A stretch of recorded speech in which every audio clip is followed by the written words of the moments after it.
Student, good morning. हम लोग पढ़ रहे थे 9th क्लास का इकोनॉमिक्स में निर्धनता एक चुनौती।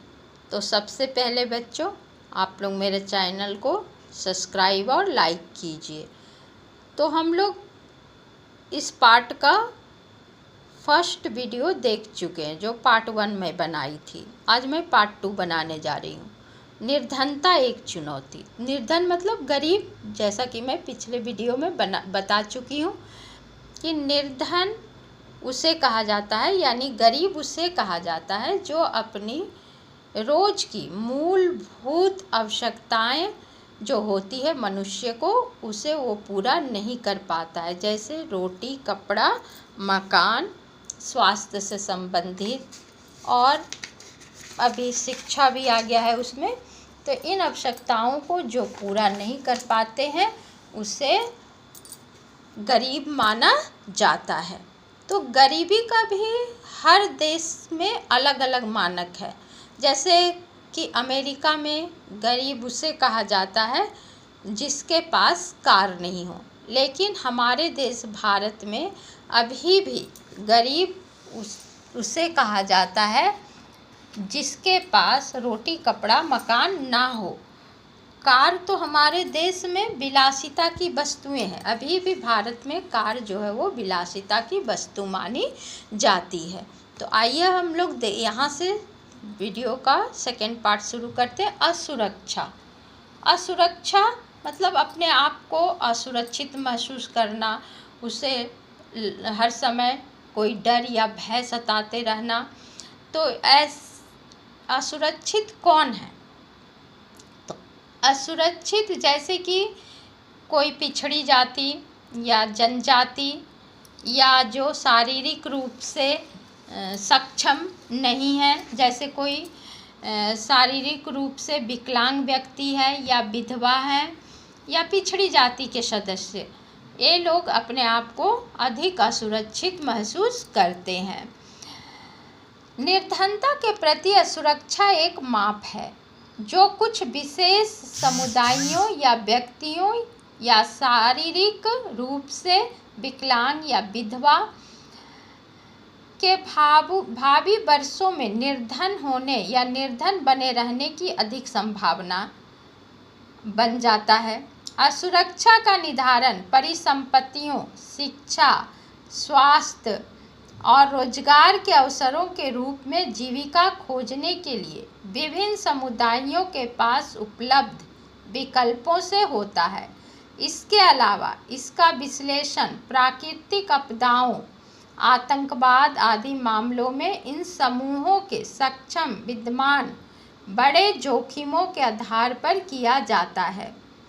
अतिरिक्त विश्लेषण इन जोखिमों से निपटने की उनकी सामाजिक और आर्थिक क्षमता के आधार पर किया जाता है। वास्तव में जब सभी लोगों के लिए बुरा समय आता है, चाहे कोई बाढ़ आया हो या भूकंप हो या सूखा पड़ा हो, तो फिर नौकरियों की उपलब्धता में कमी आती है। जैसे कि अभी कोरोना नामक जो महामारी आई है, इसके कारण भी बहुत सारे लोग बेरोजगार हो गए हैं। कल का ही पेपर में मैं पढ़ी हूँ कि 5000 लोग विदेशों से वापस लौट आए हैं, उनकी नौकरियां छिन गई है। तो कोई आपदा आने पर भी बेरोजगारी की समस्या का सामना करना पड़ता है। दूसरे लोगों की तुलना में अधिक प्रभावित होने की संभावना निरूपण ही असुरक्षा है। हमेशा नौकरी जाने का भय रहता है, उससे भी लोग जो हैं वो अपने आप को असुरक्षित महसूस करते हैं। अब है निर्धनता रेखा। तो निर्धनता रेखा किसे कहते हैं?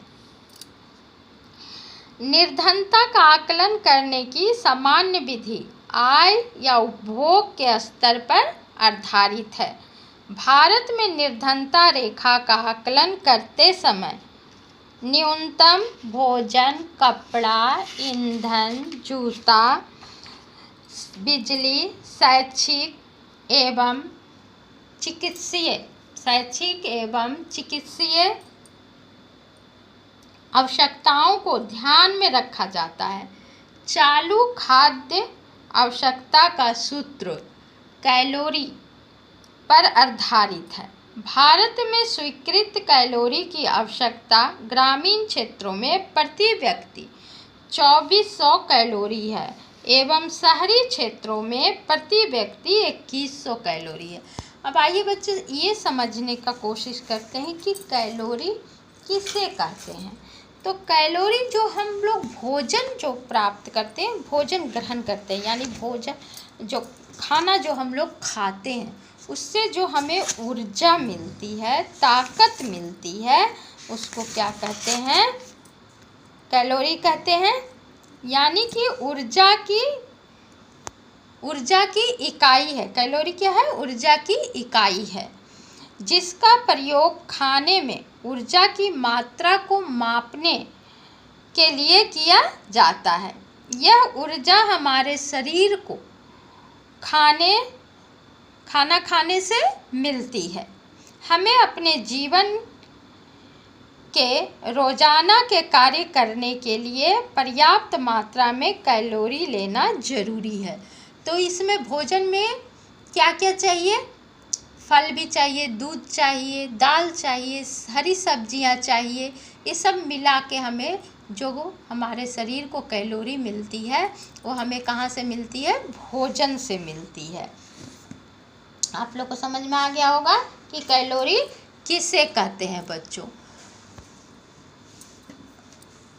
व्यक्ति को निर्धन भारत में किसे निर्धन माना जाता है? जिसके पास जूते, कपड़े, स्वास्थ्य और शिक्षा और बिजली, जूता, इन सब चीज़ जिनके पास नहीं है वो निर्धनों में भी निर्धन माने जाते हैं। और हमारे देश में निर्धनता मापन का निर्धनता की यही माप है। भारत में निर्धनता रेखा का निर्धारण करते समय जीवन निर्वाह के लिए खाद्य आवश्यकता, कपड़ों, जूतों, ईंधन और प्रकाश, शैक्षिक एवं चिकित्सीय संबंधी आवश्यकताओं आदि पर विचार किया जाता है। इन भौतिक मात्राओं को रुपयों में उनकी कीमतों से गुणा कर दिया जाता है। निर्धनता रेखा का आकलन करते समय खाद्य आवश्यकता के लिए वर्तमान सूत्र वांछित कैलोरी आवश्यकताओं पर आधारित है। तो कैलोरी आप लोग को बता दिए कि हम लोग जो भोजन प्राप्त करते हैं, खाते हैं, उससे जो हमें ऊर्जा मिलती है। खाद्य वस्तुएं जैसे कि अनाज, दाल, सब्जियां, दूध, तेल, चीनी आदि मिलकर इस आवश्यक कैलोरी की पूर्ति करती है। आयु, लिंग, काम करने की प्रकृति आदि के आधार पर कैलोरी आवश्यकताएं बदलती रहती है। भारत में स्वीकृत कैलोरी आवश्यकता ग्रामीण क्षेत्रों में 2400 है प्रति व्यक्ति है प्रतिदिन, एवं नगरीय क्षेत्रों में 2100 कैलोरी प्रति व्यक्ति प्रतिदिन है। अब यहाँ बात आती है कि ये अंतर क्यों है ग्रामीण और शहरी क्षेत्रों में। तो देखिए, ग्रामीण क्षेत्र के जो लोग होते हैं वो शारीरिक श्रम अधिक करते हैं, यानी मेहनत मजदूरी अधिक करते हैं, तो उनको अधिक कैलोरी की आवश्यकता होती है। जबकि शहर के लोग जो हैं वो शारीरिक श्रम कम करते हैं, यानी ज़्यादातर वो लोग फिजिकल वर्क नहीं करके मस्तिष्क का काम ज़्यादा करते हैं। तो शहरी क्षेत्र के लोगों को कम कैलोरी की आवश्यकता होती है। चूँकि ग्रामीण क्षेत्र में रहने वाले लोग अधिक शारीरिक कार्य करते हैं, अतः ग्रामीण क्षेत्रों में कैलोरी आवश्यकता शहरी क्षेत्रों की तुलना में अधिक मानी गई है। अनाज आदि के रूप में इन कैलोरी आवश्यकताओं को खरीदने के लिए प्रति व्यक्ति मौद्रिक व्यय को कीमतों में वृद्धि को ध्यान में रखते हुए समय समय पर संशोधित किया जाता है। इन परिकल्पनाओं के आधार पर वर्ष 2011-12 में किसी व्यक्ति के लिए निर्धनता रेखा का निर्धारण ग्रामीण क्षेत्रों में रुपये प्रति माह और शहरी क्षेत्रों में 1000 रुपये प्रति माह किया गया है। क्यों ये अंतर भी क्यों है बच्चों? क्योंकि गांव में क्या होता है, ग्रामीण क्षेत्रों में बहुत सारी चीज़ें उन्हें घर से ही उपलब्ध हो जाती है। अनाज हो गया, वो लोग साबुन का प्रयोग नहीं ज़्यादा करते हैं, शैम्पू का प्रयोग ज़्यादा नहीं करते हैं, पेस्ट जो हम लोग सुबह सुबह पेस्ट ब्रश करते हैं वो लोग दातून उसके जगह में प्रयोग करते हैं। सॉरी। और बहुत सारी चीज़ें ऐसी है जो उन्हें अपने खेत से और अपने घर से ही उपलब्ध हो जाते हैं, इसलिए यह मानक भी जो है वो इसमें अधिक है। जबकि कैलोरी की आवश्यकता शहर के लोगों को कम होती है, लेकिन पैसे की आवश्यकता शहर के लोगों को अधिक होती है। कम कैलोरी की आवश्यकता के बावजूद शहरी क्षेत्रों के लिए उच्च राशि निश्चित की गई, क्योंकि शहरी क्षेत्रों में अनेक आवश्यक वस्तुओं की कीमतें भी अधिक होती है। इस प्रकार वर्ष 2011-12 में ग्रामीण क्षेत्रों में रहने वाला 5वां सदस्यों का परिवार निर्धनता रेखा के नीचे होगा यदि उसका आय लगभग 4,080 रुपये प्रति माह से कम है। इसी तरह के परिवार को शहरी क्षेत्रों में अपनी मूल आवश्यकताएं पूरा करने के लिए कम से कम 5,000 रुपये प्रति माह की आवश्यकता होगी। निर्धनता रेखा का आकलन समय समय पर प्रतिदर्श सर्वेक्षण के माध्यम से किया जाता है। यह सर्वेक्षण राष्ट्रीय प्रतिदर्श सर्वेक्षण संगठन अर्थात नेशनल सैंपल सर्वे द्वारा कराए जाते हैं।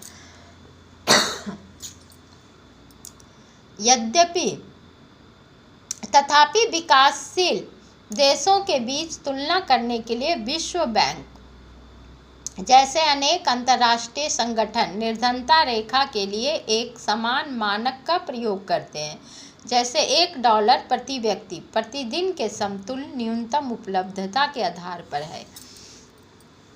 अब है निर्धनता के अनुमान। तो तालिका 3.1 पीछे का पेज में है बच्चों, देखिएगा आप लोग, से यह स्पष्ट है कि यहाँ यहाँ दिया, इस पेज में दिया है भारत में निर्धनता। भारत में निर्धनता अनुपात में वर्ष 1993-94 में लगभग 45% से वर्ष 2004-05 में 37.2% तक महत्वपूर्ण गिरावट आई है और धीरे धीरे अब गरीबी जो है वो कम होते जा रही है।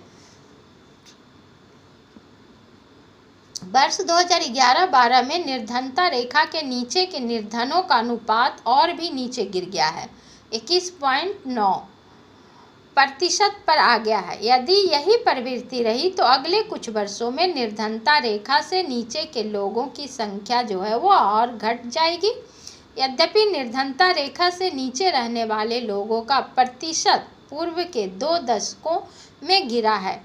निर्धन लोगों की संख्या वर्ष 2004-05 में 407.1 मिलियन से गिरकर 269.3 मिलियन हो गया है वर्ष 11-12 में, जिसमें औसतन गिरावट 2.2% वर्ष 2004-05 से 2011-12 के बीच हुई है। यहाँ तालिका देकर बताया गया है बच्चों।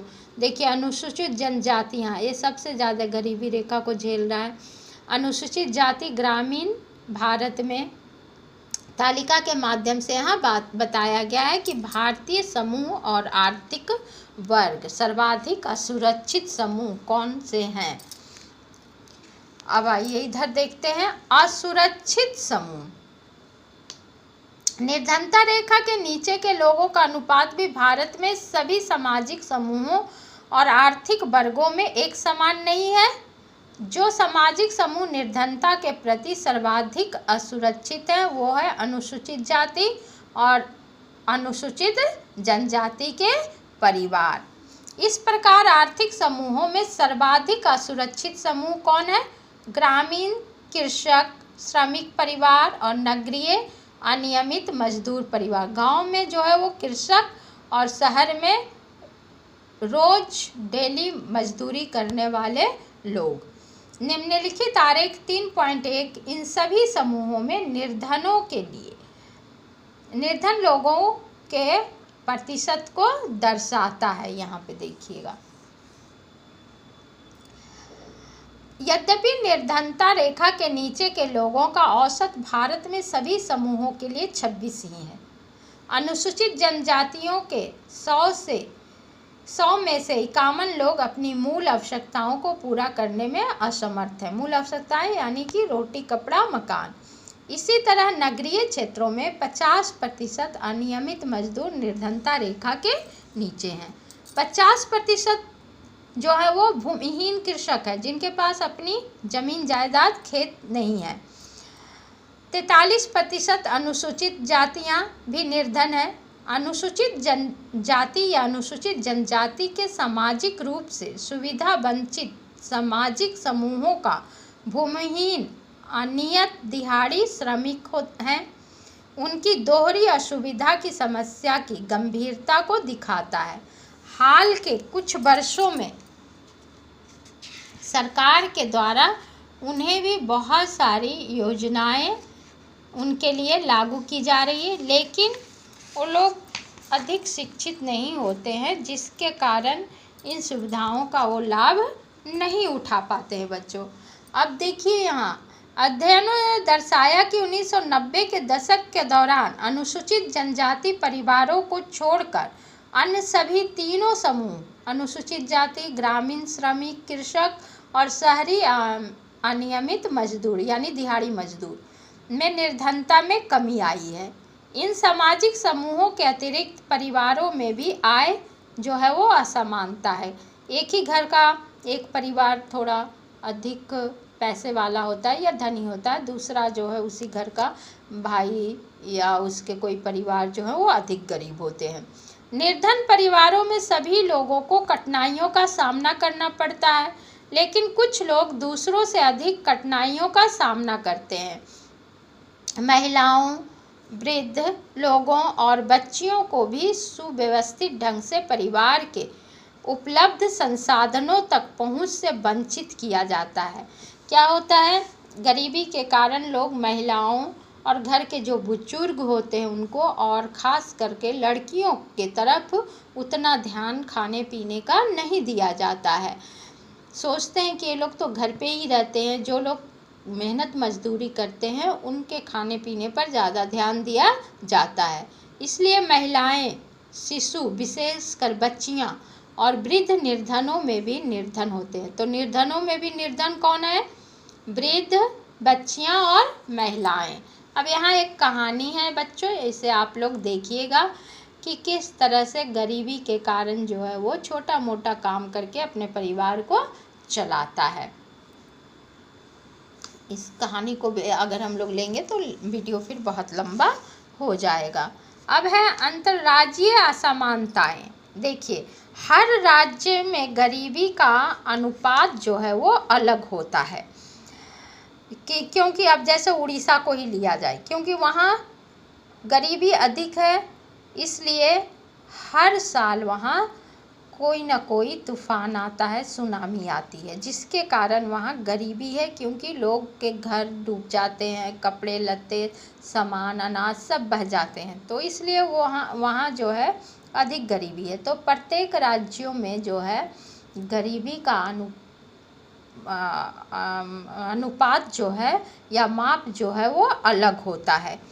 भारत में निर्धनता का एक और पहलू या आयाम है, प्रत्येक राज्य में निर्धन लोगों का अनुपात एक समान नहीं है।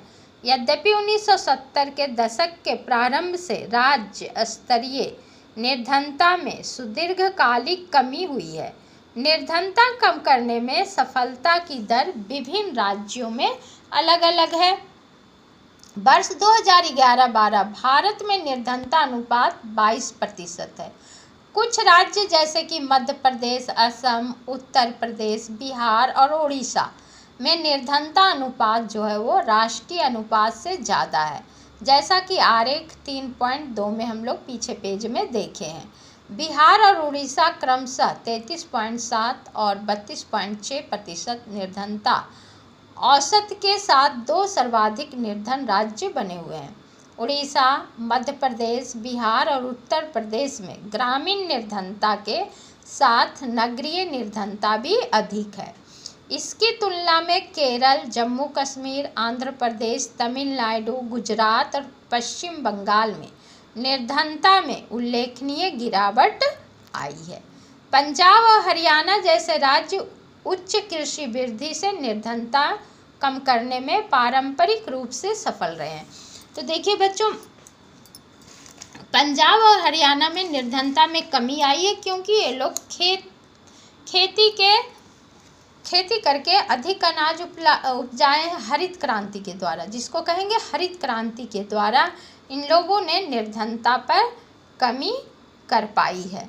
अब है केरल में निर्धनता क्यों कम हुई है? क्योंकि केरल में मानव संसाधन है, लोग अधिक पढ़े लिखे हैं। सबसे ज़्यादा शिक्षित केरल ही है, सबसे ज़्यादा शिक्षित राज्य केरल है। यहाँ अधिक पढ़े लिखे लोग हैं, तो इसके कारण भी यहाँ निर्धनता कम है, क्योंकि ये लोग केरल में मानव संसाधन पर अधिक जोर दिया गया है। पश्चिम बंगाल में भूमि सुधार। अब पश्चिम बंगाल में भूमि सुधार के द्वारा सफलता मिली है निर्धनता को कम करने के लिए, क्योंकि वहाँ चकबंदी या खेतों को या निर्धन कहेंगे कि निर्धन किसानों को सरकार के द्वारा खेत मुहैया कराए गए हैं। इसके कारण बंगाल में निर्धनता कम हुई है, चकबंदी के द्वारा भी वहाँ निर्धनता कम हुई है।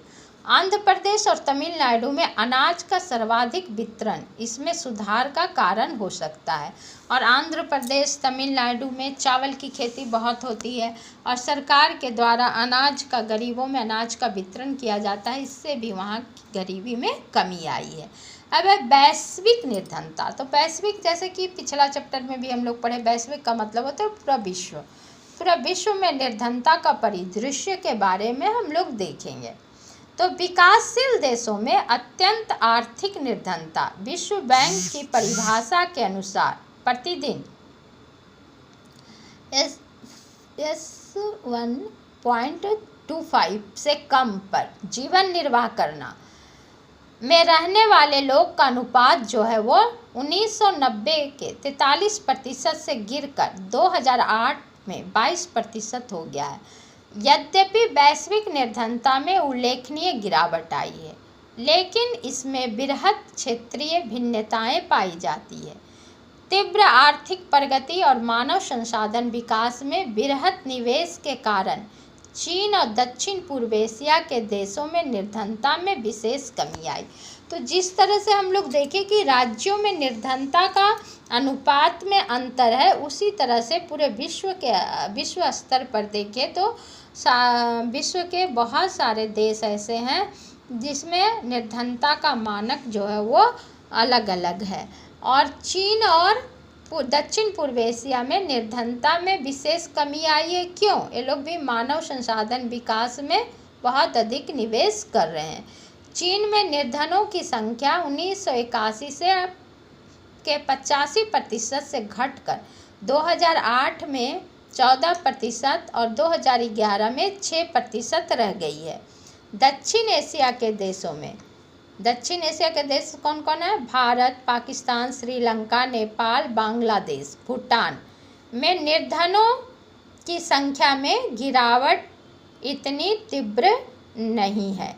निर्धनों के प्रतिशत में गिरावट के बावजूद निर्धनों की संख्या में थोड़ी ही कमी आई है। 1981 से 61% से घटकर 2008 में 36% रह गई है। भिन्न निर्धनता रेखा परिभाषा के कारण भारत में भी निर्धनता राष्ट्रीय अनुमान से अधिक है। तो आप लोग समझ गए कि जिस तरह से राज्य में निर्धनता का मानक अलग अलग है, उसी तरह से विश्व में भी निर्धनता के मानक जो है वो अलग अलग हैं। अब है सब सहारा अफ्रीका में निर्धनता वास्तव में 1981 के 51% से बढ़कर 2008 में 47% हो गई है। ये देखिए बच्चों, यहाँ आरेख के द्वारा, ग्राफ के द्वारा निर्धनता को बताया गया। बिहार सबसे निर्धन, उसके दूसरा नंबर पर उड़ीसा, असम, नंबरिंग के द्वारा देखते जाइए, मध्य प्रदेश, उत्तर प्रदेश, भारत, कर्नाटक, पश्चिम बंगाल, महाराष्ट्र, गुजरात, राजस्थान, तमिलनाडु, हरियाणा, आंध्र प्रदेश, पंजाब और हिमाचल प्रदेश। सबसे कम निर्धनता है कहाँ? केरल में। अच्छा, उसका नाम इसमें नहीं दिया है बच्चों, जम्मू और कश्मीर, वहाँ भी निर्धनता जो है वो अधिक है, निर्धन लोग अधिक हैं, है ना। और अभी तो और भी वहाँ की स्थिति ठीक नहीं है, क्योंकि पाकिस्तान से हर समय गोलाबारी भी होते रहता है, जिसके कारण कोई भी व्यवसाय ठीक से नहीं हो पाता है। और यहाँ देखिए, यहाँ भी आरेख के द्वारा बताया गया है कि प्रतिदिन पर जीवन यापन करने वाले लोग तो 1980 और 1911 में, इसका ग्राफ के द्वारा बताया गया। इसको ग्राफ को ध्यानपूर्वक आप लोग देखेंगे। अब है कि निर्धनता के कारण क्या है, तो मैं पहले मुख्य पॉइंट पर आप लोगों को ध्यान आकर्षित कराती हूँ कि निर्धनता का मुख्य कारण क्या है। तो सबसे पहला कारण तो है बच्चों जनसंख्या, कि हमारी देश की जनसंख्या जो है वो दिन प्रतिदिन बहुत तेज़ी से बढ़ते जा रही है। इसलिए भी ये गरीबी, भारत में गरीबी जो है वो अधिक है ना, समझ में आ गया। दूसरा है निरक्षरता, क्योंकि अभी भी बहुत सारे लोग जो हैं वो पढ़ाई से वंचित हैं, स्कूल नहीं जा पाते। छोटे बच्चे भी काम करते हैं होटलों में, ढाबों पर, ताकि उनके घर में कुछ खाने पीने की चीज़ें आ जाए।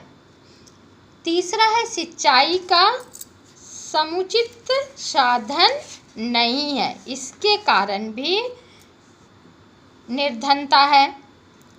क्योंकि भारत, जैसा कि मैं फर्स्ट वीडियो में बताई हूँ कि हमारी भारत की कृषि प्रणाली जो है वो मानसून पर निर्भर करती है। अगर मानसून अच्छी नहीं हुई या देश में सूखा पड़ा या अति बारिश हुई, बाढ़ आ गया, तो उसके कारण भी कृषि कार्य बाधित होता है और जिससे उपज अच्छी नहीं होती है। तो ये भी एक कारण है। पहला है जनसंख्या, दूसरा है आर्थिक विकास में वृद्धि बहुत ही कम है। आर्थिक विकास में वृद्धि का मतलब है गरीबी को दूर करने के लिए सबसे पहला एवं महत्वपूर्ण तत्व होता है आर्थिक विकास की दर में वृद्धि करना, जो कि नहीं है हमारे देश में। राष्ट्रीय आय में जनसंख्या के अनुपात में वृद्धि की तुलना में ये तेजी जो है वो बहुत ज़्यादा नहीं है। उसके बाद है जनसंख्या, बढ़ती हुई जनसंख्या जो विस्फोटक का काम कर रही है। दिन प्रतिदिन जनसंख्या बढ़ती जा रही है और हमारे खेत जो हैं, हमारी ज़मीन जो है वो सीमित है, उसे बढ़ाया नहीं जा सकता है और लोगों को पेट भरने के लिए अनाज की आवश्यकता अधिक है। भूमि सुधार, लोगों में भूमि का जो है वो असमान वितरण है। कोई अमीर है, किसी के पास बहुत अधिक भूमि है तो किसी के पास बहुत कम ज़मीन है। उसके बाद है शिक्षा, बहुत सारे लोग अभी भी भारत में अशिक्षित हैं, जिसके कारण भी निर्धनता अधिक है, गरीबी अधिक है। उसके बाद है स्वास्थ्य सेवाएं, स्वास्थ्य का समुचित विकास नहीं हो पाया है। अभी भी बहुत सारे ग्रामीण क्षेत्र ऐसे हैं जहाँ की स्वास्थ्य सुविधाएं उपलब्ध नहीं है। बहुत दूर दूर लोगों को यहाँ तक कि खटिया पर टांग कर लोगों को अस्पताल तक पहुँचाया जाता है। ईंधन की कमी, अभी भी बहुत से लोग जलावन, लकड़ी से खाना बनाते हैं, कोयले से खाना बनाते हैं। तो मुख्य कारण है जनसंख्या, आर्थिक विकास में वृद्धि दर कम है, अत्यधिक रोजगार के अवसर नहीं है, लोग पढ़ लिख कर भी उन्हें काम धंधा नहीं मिल पाता है, बेरोजगार हैं। भूमि सुधार नहीं है, यानी भूमि का वितरण जो है वो असमानता है उनमें। जो अमीर है उनके पास अधिक ज़मीन है, जो गरीब है तो बिल्कुल ही गरीब है, उनके पास ज़मीन नहीं है। तो ठीक है, अब आप लोग समझ गए कि निर्धनता के मुख्य कारण क्या क्या हैं। अब है निर्धनता निरोधी उपाय, कैसे इसे दूर किए। निरोधी मतलब निर्धनता यानी गरीबी को कैसे दूर किया जाए। निरोधी मतलब इसको गरीबी हटाने का उपाय क्या क्या है। तो अभी अभी जो मैं इधर निर्धनता के कारण में पॉइंट बताई हूँ, उसमें से कुछ पॉइंट आ जाएगा बच्चों कि निर्धनता उन्मूलन का भी वही मतलब होता है, गरीबी को कैसे दूर किया जाए। निर्धनता उन्मूलन भारत की विकास रणनीति का एक प्रमुख उद्देश्य रहा है। भारत सरकार की वर्तमान निर्धनता निरोधी रणनीति मोटे तौर पर 2 कारकों, एक है आर्थिक समृद्धि को प्रोत्साहन देना, जैसे कि आर्थिक विकास में वृद्धि, यानी कि गरीबी को दूर करने के लिए सबसे पहला एवं महत्वपूर्ण तथ्य होता है आर्थिक विकास की दर में वृद्धि करना। राष्ट्रीय आय में जनसंख्या के अनुपात में वृद्धि की तुलना में तेजी से वृद्धि होनी चाहिए। आर्थिक विकास तेजी से होनी चाहिए। दूसरा है लक्षित निर्धनता निरोधी कार्यक्रमों पर निर्भर है।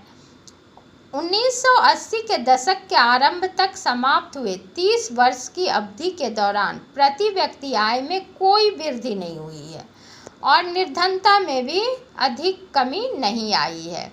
अमीरी गरीबी का बीच जो खाई खींचा हुआ है वो और दिन प्रतिदिन वो खाई बढ़ती जा रही है।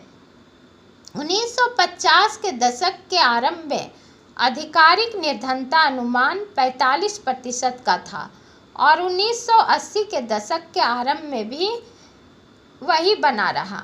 1980 के दशक में भारत की आर्थिक समृद्धि दर विश्व में सबसे अधिक रही। समृद्धि दर 1970 के दशक के करीब 3.5% के औसत से बढ़कर 1980 और 1990 के दशक में 6% के करीब पहुंच गई है। विकास की उच्च दर में ने निर्धनता को कम करने में एक महत्वपूर्ण भूमिका निभाई है। देखिए, अब मैं इसको शॉर्ट में समझा देती हूँ कि निर्धनता उन्मूलन या निर्धनता निरोधी के क्या उपाय हैं। तो पहला है आर्थिक विकास में वृद्धि, जो मैं बता चुकी हूँ। जनसंख्या पर नियंत्रण, यानी कि गरीबी को अधिक सीमा तक कम किया जा सकता है जनसंख्या वृद्धि को रोककर, यदि हम परिवार नियोजन पर जोर दें, यानी हमारे दो वाला फार्मूला अपनाएं तो हमारे देश की जनसंख्या कम हो सकती है। जनसंख्या नियंत्रण से प्रति व्यक्ति आय में वृद्धि होगी। यह जनसंख्या वृद्धि की दर में एवं आर्थिक संसाधनों के बीच अंतर करने में भी सहायक होगा। तीसरा है अत्यधिक रोजगार अवसर, यानी रोजगार का अवसर को बढ़ाया जाए। ग्रामीण एवं शहरी क्षेत्रों में रोजगार के अवसरों को बढ़ाकर भारत में बेरोजगारी को कम किया जा सकता है। इस प्रकार सार्वजनिक कार्य विस्तृत पैमाने पर प्रारंभ किया जाना चाहिए। लघु एवं कुटीर उद्योग को प्रोत्साहित किया जाना चाहिए। मानव शक्ति का कुशल उपयोग निस्संदेह अर्थव्यवस्था में आय उत्पन्न करेगी और इससे गरीबी बहुत हद तक दूर हो जाएगी। चौथा है भूमि सुधार। निर्धनता दूर करने के लिए भूमि की हथबंदी या चकबंदी कानून के अंतर्गत प्राप्त भूमि को भूमिहीन एवं गरीब किसानों में बांट देना चाहिए। जैसे कि जमींदार थे, तो आज़ादी के बाद से तो सबकी ज़मींदारी और राजा प्रथा वाला राजतंत्र हट गया। तो उस समय भी विनोबा भावे ने बहुत सारे गरीबों को अमीरों से ज़मीन लेकर बांटे थे। तो उस नीति को अभी भी अपनाने की आवश्यकता है। बहुत लोग अभी भी जो हैं वो उनके पास ज़मीन बहुत अधिक है, तो उससे ज़मीन लेकर गरीब जो भूमिहीन है उनको दिया जाएगा तो गरीबी बहुत हद तक हटेगी। भूमि के बिखराव को रोकना, जो कि मैं बताई हूँ चकबंदी के द्वारा होना चाहिए। समझ में आ गया कि कैसे निर्धनता निरोधी उपाय अपनाए जाने चाहिए। आर्थिक विकास में वृद्धि करके, जनसंख्या पर नियंत्रण कर करके, और अत्यधिक रोजगार अवसर, जैसे कि फैक्ट्री खोली जाए और लघु और कुटीर उद्योग को भी प्रोत्साहन दिया जाए। उसके बाद है भूमि सुधार के द्वारा। तो आप लोग समझ गए होंगे कि निर्धनता निरोधी उपाय क्या है। जैसे कि प्रधानमंत्री रोजगार योजना है। इसमें क्या होता है?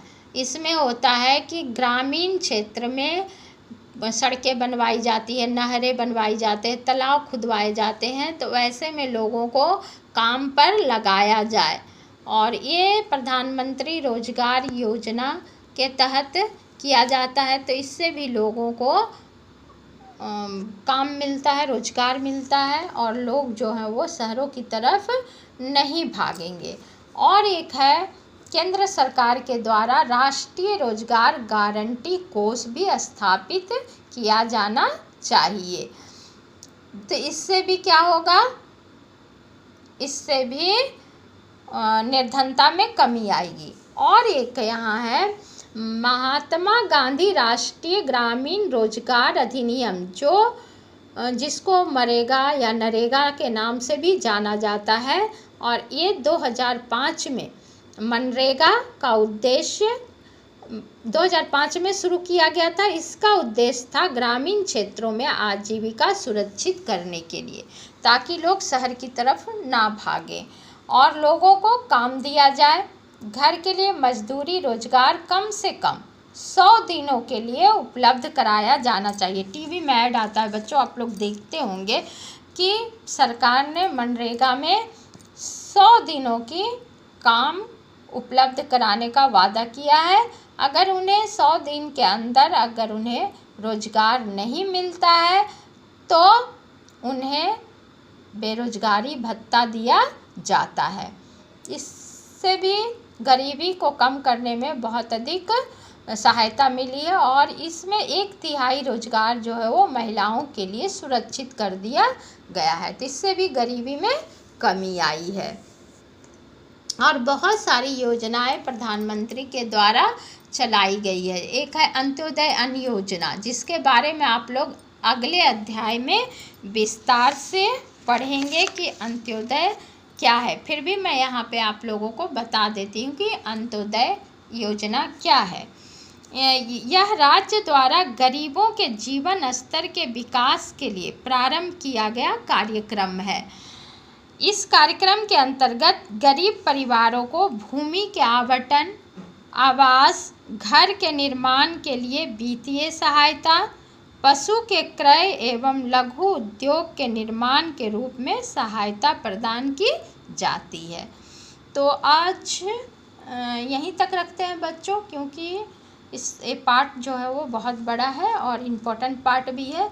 तो हम लोग अगला वीडियो में यहाँ से देखेंगे भावी चुनौतियाँ। धन्यवाद बच्चों।